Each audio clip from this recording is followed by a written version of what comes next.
పరిస్థితి అయోమయంగా మారుతున్న సిచ్యువేషన్స్ అయితే కనబడుతూ ఉన్నాయి. కేసీఆర్కి అత్యంత సన్నిహితులైనటువంటి నాయకులంతా పార్టీలు విడుతూ పార్టీకి గుడ్ బై చెప్తున్నారు. కేసీఆర్కి కుడి భుజంలో ఉన్నటువంటి కేకే మొన్నే పార్టీ వీడారు. ఎడం భుజంలో ఉన్న పోచారం శ్రీనివాస్ రెడ్డి ఈరోజు ఉదయం సీఎం రేవంత్ రెడ్డి సమక్షంలో పోచారం శ్రీనివాస్ రెడ్డితో పాటుగా ఆయన కుమారుడు ఇద్దరు కూడా కాంగ్రెస్ పార్టీ కండువా కప్పుకున్న సిచ్యువేషన్స్ ఉన్నాయి. మరోవైపు తొందరలోనే అసెంబ్లీకి సంబంధించినటువంటి సమావేశాలు నిర్వహిస్తామంటూ కూడా చెప్తున్న నేపథ్యంలో అటు శాసన మండలికి సంబంధించినటువంటి ఎమ్మెల్సీలను కూడా కంప్లీట్గా గ్రాప్ చేసే ప్రయత్నం కాంగ్రెస్ పార్టీ చేస్తుంది. సో కంప్లీట్గా కూడా కాంగ్రెస్ పార్టీలోకి పోచారం శ్రీనివాస్ రెడ్డికి రావడం అండ్ కాంగ్రెస్ పార్టీ శ్రేణులు ఏమంటా ఉన్నారు. మరోవైపు బీఆర్ఎస్ కంప్లీట్గా కూడా నిరసనలు వ్యక్తం చేస్తున్న సిచ్యువేషన్స్ కూడా కొంత ఏదైతే బీఆర్ఎస్కి సంబంధించిన లీడర్లు కావచ్చు, లేదంటే ఇద్దరు ముగ్గురు మాజీ ఎమ్మెల్యేలు చేసినటువంటి ఇన్సిడెంట్స్ కూడా మనం చూస్తాం. దీనికి సంబంధించిన కంప్లీట్ అప్డేట్స్ అందించేందుకు మా ప్రతినిధి హరీష్ అందుబాటులో ఉన్నారు. Harish. Right, thank you Pranay. ఏదైతే పార్లమెంట్ ఎన్నికల్లో విఫలమైన తర్వాత బీఆర్ఎస్ పార్టీకి వరుస షాకులు తగులుతున్నాయి. ఇంకా అసెంబ్లీ ఎన్నికల్లో కాంగ్రెస్ పార్టీ అధికారంలోకి వచ్చిన తర్వాత పార్టీకి సంబంధించి కూడా ఏదైతే పార్టీకి సంబంధించిన కీలక నేతలంతా కూడా పార్టీని వీడి కాంగ్రెస్ పార్టీలోకి వస్తున్న నేపథ్యం కనిపించింది. ఇప్పుడు ప్రధానంగా పార్లమెంట్ ఎన్నికల తర్వాత పార్లమెంట్లో బీఆర్ఎస్ పార్టీ ప్రాబల్యం చూపించలేదు, దాంట్లో ఒక్క సీటు కూడా సంపాదించలేకపోయింది. కాబట్టి అక్కడ పార్టీకి సంబంధించిన ఎమ్మెల్యేలు కావచ్చు, గతంలో పనిచేసిన మాజీ మంత్రులంతా కూడా కాంగ్రెస్ పార్టీ వైపు చూస్తున్నారు. దాంట్లో ఒకరొకరుగా కూడా పార్టీకి వీడుతున్న నేపథ్యం కనిపిస్తుంది. ఇప్పటికే ముగ్గురు సంబంధించిన సిట్టింగ్ ఎమ్మెల్యేలు పార్టీ వీరారు. దాంట్లో దానం నాగేందర్, అలాగే కడియం శ్రీహరి, భద్రాచలం ఎమ్మెల్యే తెల్లం వెంకట్రావు. ఈ ముగ్గురు ఆ సిట్టింగ్ ఎమ్మెల్యేతో పాటు ఎంపీ రంజిత్ రెడ్డితో పాటుగా ఇద్దరు ఎంపీలు కూడా కాంగ్రెస్ పార్టీలో చేరిన నేపథ్యం ఉన్నది. ఇప్పుడు ఈ రోజు సంబంధించి అంటే పార్లమెంట్ ఎన్నికల తర్వాత కూడా వరుస షాకులతో అవుతున్నాయి, పార్టీని వీడుతున్నారు. ముఖ్య నేతలంతా కూడా కాంగ్రెస్ పార్టీ ముఖ్య నేతలు కావచ్చు, కాంగ్రెస్ పార్టీ కీలకమైన మంత్రులతో కూడా చర్చలు జరుపుతున్నారు. పార్టీకి సంబంధించి కూడా వాళ్ళ భవిష్యత్తు ప్రశ్నార్థకంగా మారింది. పార్టీలో మరోసారి భవిష్యత్తు ఉండదని కూడా వాళ్ళు భావిస్తున్న నేపథ్యం ఉన్నది. దీంట్లో భాగంగానే ఇప్పటికే చాలా వరకు మంత్రులు కావచ్చు, ఇప్పుడు మాజీ మంత్రులు కావచ్చు, ఇప్పుడు కొనసాగుతున్న సిట్టింగ్ ఎమ్మెల్యేలంతా కూడా కాంగ్రెస్ పార్టీ ముఖ్య నేతలతో చర్చిస్తున్న నేపథ్యం పార్టీని వీడతామంటుగా చెప్తున్న నేపథ్యం కనిపించింది. ఇక తాజాగా ఈ రోజు సంబంధించి శాసనసభ మాజీ స్పీకర్ పోచారం శ్రీనివాస్ రెడ్డి ఆయన తనుడి కూడా కాంగ్రెస్ పార్టీలో చేరారు. పోచారం శ్రీనివాస్ రెడ్డి సంబంధించి కూడా ఆయన మాజీ సీఎం కేసీఆర్కి అత్యంత సన్నిహితుడు. ఇక బీఆర్ఎస్ పార్టీకి సంబంధించి కూడా కీలక నేతగా చెప్పవచ్చు. ఎందుకంటే పోచారం శ్రీనివాస్ రెడ్డి సంబంధించి కూడా సుదీర్ఘంగా రాజకీయాల్లో ఉన్నారు. ఆయన బీఆర్ఎస్ పార్టీకి సంబంధించి కూడా చాలా ఏళ్ల నుంచి కూడా అదే పార్టీలో వస్తున్న క్రమం కనిపించింది. అక్కడ కూడా ఆయనకు ప్రాధాన్యత ఇచ్చిన నేపథ్యం కావచ్చు, స్పీకర్గా నియమించిన నేపథ్యం కనిపించింది. ఇక ప్రధానంగా మాజీ సీఎం కేసీఆర్కి అత్యంత సన్నిహితుడు కావచ్చు. ఇప్పుడు ఆ పార్టీ ఆయన బీఆర్ఎస్ పార్టీని వీడడం పట్ల కూడా ఇక మొత్తంగా ఇతరకు సంబంధించి కూడా బీఆర్ఎస్ ఎమ్మెల్యేల పైన కూడా ఇంపాక్ట్ పడి ఉన్న నేపథ్యం కనిపిస్తుంది. ఇక ఓవరాల్గా ఏదైతే కాంగ్రెస్ పార్టీకి సంబంధించి కూడా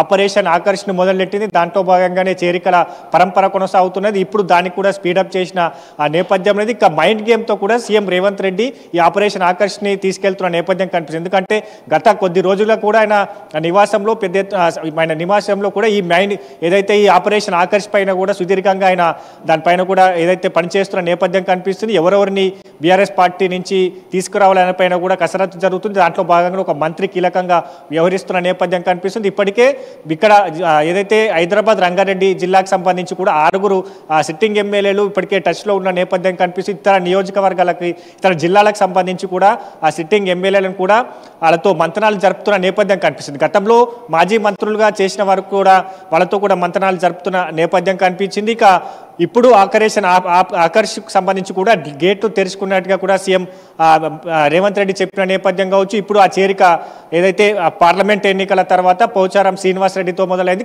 దానికి సంబంధించి రేపటి అంటే మొత్తంగా ఈ అసెంబ్లీ సమావేశాలకు ముందే బీఆర్ఎస్ పార్టీకి సంబంధించి కూడా సిట్టింగ్ ఎమ్మెల్యేలను అంతా చేర్చుకోవాలి. బీఆర్ఎస్ ఎల్పీని కాంగ్రెస్ పార్టీలోకి ఎల్పీలోకి విలీనం చేయాలని లక్ష్యంగా కూడా ఇప్పటికే వ్యూహాత్మకంగా వెళ్తున్న నేపథ్యం కనిపిస్తుంది. కనిపిస్తుంది. దాంట్లో భాగంగా అంటే గత స్ట్రాటజీని ఏదైతే అసెంబ్లీ ఎన్నికల్లో గత బీఆర్ఎస్ పార్టీ ఏ విధంగా వ్యవహరించిందో అదే స్ట్రాటజీని దానికి దెబ్బ కొట్టే విధంగా కూడా ఇప్పుడు వ్యూహాత్మకంగా సీఎం రేవంత్ రెడ్డి కావచ్చు కాంగ్రెస్ పార్టీ నేతలు వెళ్తున్న నేపథ్యం. ఎందుకంటే గతంలో అసెంబ్లీ ఎన్నికలకు సంబంధించి కూడా కాంగ్రెస్ పార్టీ నుంచి కూడా ఎమ్మెల్యేలను బీఆర్ఎస్ ఎల్పీలో విలీనం చేశారు. ఇక అదే రిటర్న్ గిఫ్ట్ ఇచ్చేందుకు ఇప్పుడు కాంగ్రెస్ పార్టీ సీఎం రేవంత్ రెడ్డికి సంబంధించి కూడా ఒక మైండ్ గేమ్ ప్లే చేస్తున్న నేపథ్యం కనిపిస్తుంది. దీంట్లో భాగంగానే ఇప్పటికే ఆ చేరికలు జరిగిపోతా ఉన్నాయి. హైదరాబాద్కి సంబంధించి కూడా పెద్ద ఎత్తున చేరికలు జరిగాయి. ఇప్పుడు హైదరాబాద్లో టార్గెట్గా మిగిలింది ఎమ్మెల్యేలకు సంబంధించి. ఆ ఎమ్మెల్యేలు కూడా ఇప్పటికే 6 ఉమ్మడి రంగారెడ్డి హైదరాబాద్ కలిపి 6 ఎమ్మెల్యేలు కాంగ్రెస్ పార్టీలోకి వచ్చేందుకు సిద్ధపడ్డారు. దాంట్లో కూడా ఫైనల్ స్టేజ్కి వచ్చినట్టుగా తెలుస్తుంది. దాంట్లో కొంతమంది ఓకే చెప్పినట్టుగా తెలుస్తున్న నేపథ్యం కనిపిస్తుంది. గతంలో పనిచేసిన ఒక నిజామాబాద్ మాజీ మంత్రిగా పనిచేసిన వ్యక్తి కూడా ఇప్పుడు కాంగ్రెస్ పార్టీ వైపు చూస్తున్నట్టుగా తెలుస్తుంది. ఆయనతో కూడా మంతనాలు జరుపుతున్నారు కాబట్టి ఆయన కూడా కాంగ్రెస్ పార్టీలోకి వచ్చే అవకాశాలు కనిపిస్తాయి. వీటన్నిటికీ ఊతమిచ్చే విధంగా కూడా ఈరోజు ఎమ్మెల్యే దానం నాగేందర్ కూడా పలు వ్యాఖ్యలు చేశాడు. కాంగ్రెస్ పార్టీలోకి వచ్చేందుకు బీఆర్ఎస్ సిట్టింగ్ ఎమ్మెల్యేలకు సంబంధించి కూడా 20 మంది రెడీగా ఉన్నారు. ఇప్పుడు మేము గేట్లు తెరిస్తే మాత్రం ఇక్కడ బీఆర్ఎస్లో మిగిలేది మాజీ సీఎం కేసీఆర్, కేటీఆర్, హరీష్ రావు తప్ప కూడా అక్కడ ఎవరూ మిగిలరు. బీఆర్ఎస్ పార్టీకి సంబంధించి కూడా పూర్తిగా పార్టీ వీడతారు అన్నట్టు చెప్పిన వ్యాఖ్యలు కావచ్చు. దాంట్లో ఆయన ప్రధానంగా కొన్ని పేర్లు కూడా ప్రస్తావించిన నేపథ్యం కనిపించింది. దాంట్లో ఇప్పటికే కాంగ్రెస్ పార్టీకి సంబంధించి చేరున్న వారిలో కాళే యాదయ్య, అలాగే అరికపూడి గాంధీ, గూడెం మహిపాల్ యాదవ్, ముఠా గోపాల్, సుధీర్ రెడ్డి, కుతులాపూర్ ఎమ్మెల్యే వివేకానంద్, అలాగే కొత్త ప్రభాకర్ రెడ్డి, రాజేంద్ర నగర్ ఎమ్మెల్యే ప్రకాష్ గౌడ్తో పాటుగా దీంతో మంత్రి మల్లారెడ్డి పేరు కూడా ప్రస్తావన తీసుకొచ్చిన నేపథ్యం కావచ్చు. వీళ్ళతో పాటుగా ఏదైతే సబితా ఇందర్రెడ్డి, మాజీ మంత్రి సబితా ఇందర్రెడ్డితో పాటుగా ఇక ఉప్పల్ ఎమ్మెల్యే రాగిడి లక్ష్మారెడ్డికి సంబంధించి కూడా తన పేరు ప్రస్తావన వచ్చింది. ఆయన కాసేపటి క్రితమే మాజీ మంత్రి కాంగ్రెస్ సీనియర్ నేత జానారెడ్డికి కూడా ఆయన ఏదైతే పుట్టినరోజు వేడుకల సందర్భంగా కూడా ఆయన అక్కడికి వెళ్ళే నేపథ్యం ఉన్నది. కాబట్టి మొత్తంగా ఇప్పుడు దానం నాగేందర్కి సంబంధించి కూడా క్లియర్ కట్గా 20 మంది ఎమ్మెల్యేలకు సంబంధించి కాంగ్రెస్ పార్టీ ముఖ్య నేతలతో టచ్లో ఉన్నారు. కాంగ్రెస్ పార్టీ సంబంధించి ఆ ఎమ్మెల్యేల మంత్రులతో కూడా టచ్లో ఉన్నారు. వాళ్ళంతా కూడా పార్టీ వీడేందుకు సిద్ధమవుతున్నారు అనే చెప్పిన నేపథ్యం కావచ్చు. ఇప్పటికే ఎందుకంటే బీఆర్ఎస్ పార్టీకి సంబంధించి పార్లమెంట్ ఎన్నికల తర్వాత పార్టీకి సంబంధించి కూడా బలహీనపడుతూ వస్తుంది. పార్టీని అంతా వీడుతున్న నేపథ్యం ఉన్నది. పార్టీకి సంబంధించి కూడా ఇప్పటికే కింది స్థాయి నేతలంతా కూడా పార్టీని వీడి కాంగ్రెస్ పార్టీలో చేరారు. ఇక్కడ మండల స్థాయి కావచ్చు, కౌన్సిలర్ అదైతే మున్సిపల్ స్థాయికి సంబంధించి కూడా ఇప్పటికీ అన్ని మున్సిపల్కి సంబంధించి కూడా పెద్ద ఎత్తున చేరికలు జరిగిపోయిన నేపథ్యం ఉంది. కాబట్టి రాష్ట్ర స్థాయికి సంబంధించిన క్యాడర్ని కూడా రాబట్టేందుకు ఇప్పటికే కాంగ్రెస్ పార్టీ ఒక వ్యూహాన్ని సిద్ధం చేసింది. ఇప్పటికే బీజేపీకి సంబంధించి కూడా వీళ్ళని ఆకర్షించే అవకాశం ఉంటుంది. కాబట్టి వాళ్ళకంటే ముందుగానే ఇప్పుడు వ్యూహాత్మకంగా వెళ్తున్న నేపథ్యం. గత కొద్ది రోజులుగా మాత్రం దీనిపైన సీఎం రేవంత్ రెడ్డి సీరియస్గా పనిచేస్తున్న నేపథ్యం కనిపిస్తుంది. దాంట్లో భాగంగానే ముందుగా శాసనసభ మాజీ స్పీకర్ పోచారం శ్రీనివాసరెడ్డితో మొదలు. ఎందుకంటే పోచారం శ్రీనివాసరెడ్డికి సంబంధించి ఆయన సుదీర్ఘంగా రాజకీయాల్లో పనిచేసిన నేపథ్యం కావచ్చు. ఆయన 2009 నుంచి కూడా రాజకీయాల్లో ఆయన సేవలు అందిస్తూ వస్తున్న నేపథ్యం కావచ్చు.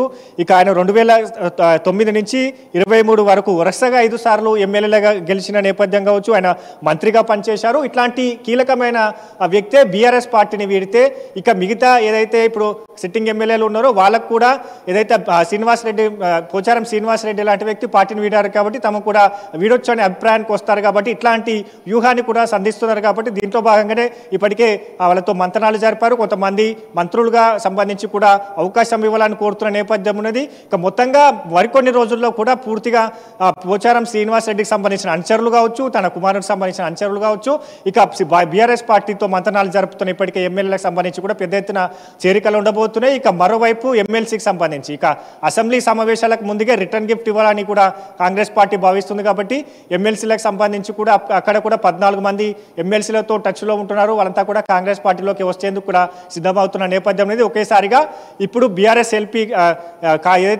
ఎల్పీని కాంగ్రెస్ ఎల్పీలలో విలీనం చేయాలనే ఏదైతే వ్యూహాత్మకంగా వెళ్తుంది. కాబట్టి దాంట్లో ఒకేసారిగా ఎట్లా అందరూ చేరికలు ఉంటాయా లేదా ఒక్కొక్కరిగా చేరే నేపథ్యం ఉంటుంది దానిపైన కూడా పూర్తిగా ఇప్పుడు ఏదైతే ఇప్పుడు సీఎం రేవంత్ రెడ్డికి సంబంధించి కూడా కార్యాచరణ సిద్ధం చేశారు. కాబట్టి దాంట్లో భాగంగానే ఇప్పటికే ఈ రోజుతో మొదలైన నేపథ్యం. ఈ రోజు చేరిక సందర్భంగా కూడా బీఆర్ఎస్ పార్టీలో ఒక అలజడి రేగింది. అక్కడ పోచారం శ్రీనివాసరెడ్డి లాంటి వ్యక్తి పార్టీని వీడుతున్నారని కూడా అక్కడ బీఆర్ఎస్ నేతలు కావచ్చు, ఏదైతే మాజీ ఎమ్మెల్యేగా సంబంధించి కావచ్చు, వాళ్ళంతా కూడా అక్కడ పోచారం శ్రీనివాసరెడ్డి ఇంటి వద్ద కూడా ఆందోళన చేసిన నేపథ్యం కావచ్చు. వీటన్నిటినీ ఇప్పటికే ఇక్కడ బీఆర్ఎస్ నేతలు గ్రహిస్తున్నారు. ఇక మొత్తంగా పార్టీని వీడేందుకు చాలా మంది ఇక సిద్ధమవుతున్నట్టుగా తెలుస్తుంది. ఇక దాంట్లో భాగంగానే ఇప్పటికే గ్రౌండ్ లెవెల్ వర్క్ జరుగుతుంది. పార్టీకి సంబంధించి కూడా బీఆర్ఎస్ పార్టీలు ఎవరు ఎప్పుడు ఏ టైంలో చేరతారని కూడా ఒక ఏదైతే చేరతారని కూడా ఇప్పుడు ఎవరు దాన్ని ఊహించని విధంగా కూడా ఒక master plan Congress party play చేస్తుంది. కాబట్టి దీంట్లో భాగంగా ఈరోజు ఒక చేరిక జరిగిపోయింది.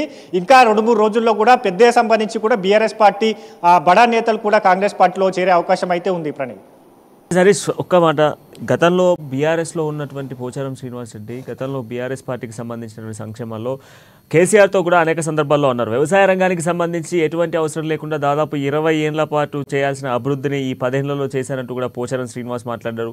అదే మాట మళ్ళీ ఈరోజు రిపీట్ చేస్తూ వ్యవసాయానికి కృషి చేస్తా అన్న రేవంత్ రెడ్డితో నా ప్రయాణం ఉండబోతుంది. సుదీర్ఘ రాజకీయ అనుభవం ఉన్నటువంటి నాలాంటి వ్యక్తులు ఆయనతో ఉంటే మరింత తెలంగాణ అభివృద్ధి చెందుతుంది అన్నటువంటి మాట. మరి అదేవిధంగా 20 ఏళ్ల పాటు రాష్ట్రాన్ని శాసించేటువంటి శక్తి రేవంత్ రెడ్డికి ఉంది అన్నటువంటి మాటను కూడా మాట్లాడారు. సో ఇక్కడ కమ్ టు ద పాయింట్, ఇక్కడ పాయింట్ ఏంటి అని అంటే గతంలో మాట్లాడినటువంటి మాటలకు ఇప్పుడు మాట్లాడుతున్న మాటలకు అంటే పార్టీ అధికారం కోల్పోయిన వెంటనే పార్టీ మారుతూ ఆ పార్టీని తిట్టడం, ఈ పార్టీని పొగడం అన్నటువంటి బిహేవియర్లో మాట్లాడుతున్నారు అంటూ కూడా బీఆర్ఎస్ నేతలు మండిపడతా ఉన్నారు. దీనికి కౌంటర్గా కాంగ్రెస్ ఏమైనా మాట్లాడబోతుందా?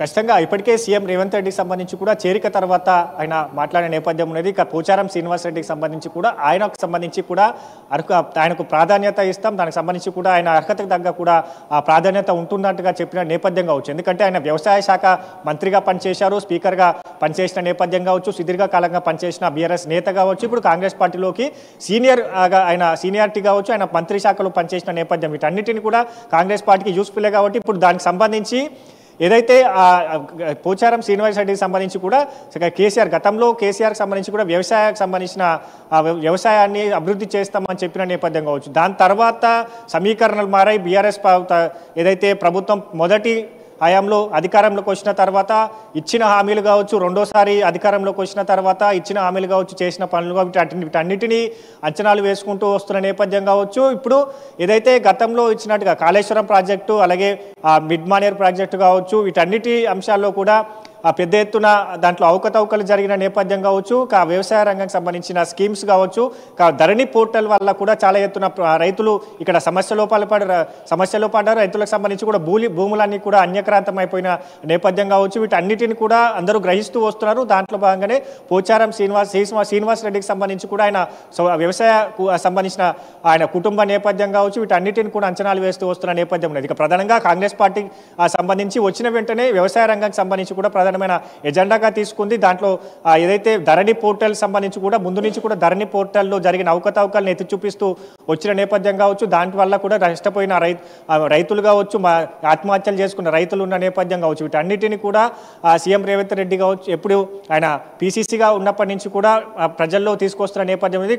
ప్రభుత్వం ఏర్పాటు తర్వాత కూడా ముందుగా ఫోకస్ చేసిన నేపథ్యం కావచ్చు. ధరణి పోర్టల్ ఎత్తివేస్తాం, రైతుల సమస్యలు పరిష్కరిస్తాం, అలాగే గతంలో ఇచ్చిన కాంగ్రెస్ పార్టీ ఏవైతే భూములు ఇందిరమ్మ పంపిణీ చేసిన భూములు ఉన్నాయో వాటన్నిటిని కూడా వాళ్ళకి సంబంధించిన అసైన్లకు కూడా అప్పచెప్తామన్నట్టుగా చెప్పిన నేపథ్యం కావచ్చు. వీటన్నిటిని బేరేజు వేసుకొని ఆయన పార్టీకి సంబంధించి కూడా వచ్చిన నేపథ్యం ఉన్నది. ఇక ప్రజాపాలనలో కొనసాగుతున్న ఇచ్చిన హామీలన్నిటిని కూడా నెరవేరుస్తుంది. కాబట్టి ఇక రేవంత్ రెడ్డి ఏదైతే 20 ఏళ్ళు పనిచేస్తే అప్పుడు ఆయనతో రేవంత్ రెడ్డి వెంటే తన ప్రయాణం అని కూడా శ్రీనివాసరెడ్డి చెప్పిన నేపథ్యం కావచ్చు. అంటే కాంగ్రెస్ పార్టీ వచ్చిన తర్వాత గడిచిన 24 గంటలే 2 గ్యారంటీలకు సంబంధించిన హామీల ఫైల్ పైన సంతకం చేసింది. ఇప్పుడు ధరణి పోర్టల్ పైన కూడా ధరణి కమిటీ వేసిన నేపథ్యం కావచ్చు, మహిళలకు ఇచ్చిన హామీలు నెరవేర్చిన క్రమం కావచ్చు, 500కే గ్యాస్ సిలిండర్ కావచ్చు, గృహజ్యోతిలో భాగంగా 200 ఉచిత విద్యుత్కు సంబంధించిన పథకం కావచ్చు, వీటన్నిటిని చెప్పిన విధంగానే అమలు చేస్తూ వచ్చింది. ఇక గత బీఆర్ఎస్ హయాంలో తీసుకొచ్చిన దళిత బంధులో స్కామ్ జరిగిన నేపథ్యం, ఇక కాళేశ్వరం ప్రాజెక్టులో కూడా అవకతవకలు జరిగిన కాళేశ్వరం ప్రాజెక్టు సంబంధించిన